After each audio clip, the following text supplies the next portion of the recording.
Bismillahirrahmanirrahim. Assalamualaikum warahmatullahi wabarakatuh. Hello everyone, perkenalkan nama saya Dewi Sahruni. Saya merupakan mahasiswi PPG Calon Guru Gelombang 2 tahun 2024 di Universitas Islam Makassar. Hari ini saya akan mempresentasikan materi yang ada pada mata kuliah Pembelajaran Sosial Emosional pada bagian T37 Koneksi Antar Materi. Nah, tugas kali ini yaitu kami diminta untuk membuat mind map.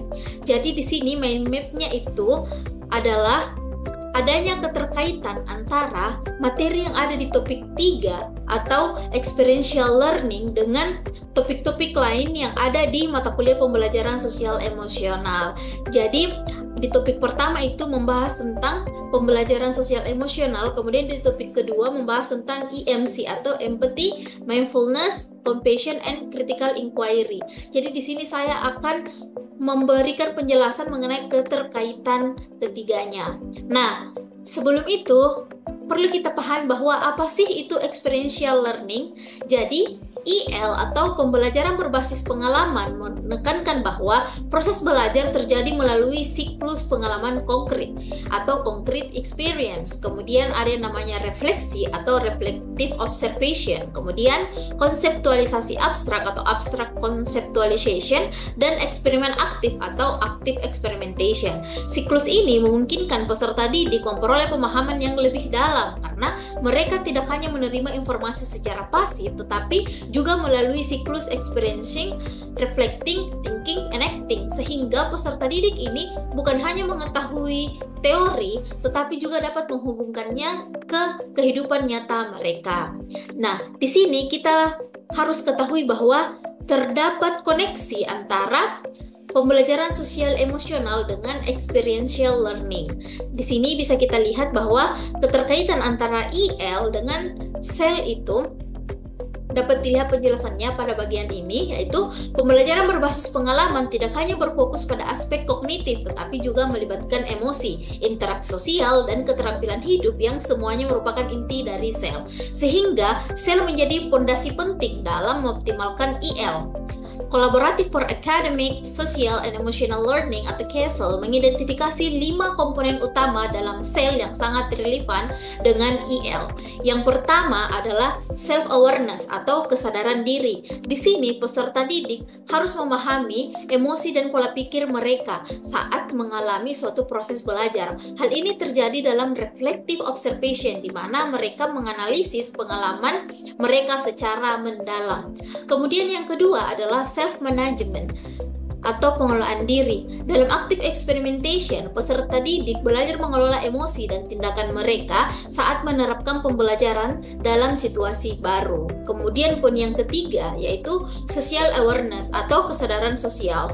Di sini peserta didik mengembangkan empati terhadap orang lain, terutama dalam concrete experience, di mana mereka terlibat langsung dengan lingkungan dan individu lain. Kemudian poin keempat yaitu relationship skill atau keterampilan sosial.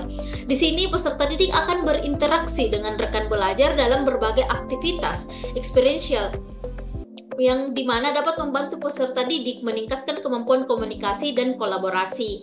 Dan yang terakhir adalah responsible decision making atau pengambilan keputusan bertanggung jawab.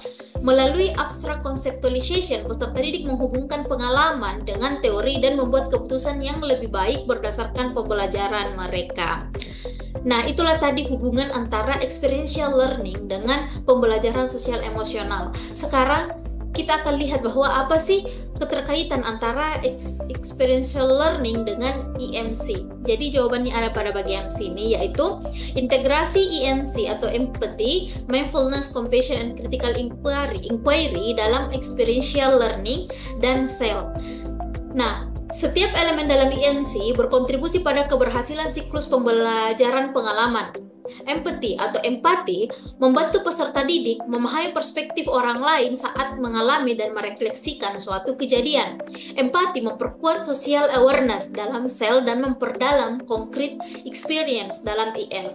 Kemudian, bagian kedua ada yang namanya mindfulness atau kesadaran diri dan emosi. Di sini, guru harus memastikan bahwa peserta didik hadir secara penuh dalam setiap tahap pembelajaran.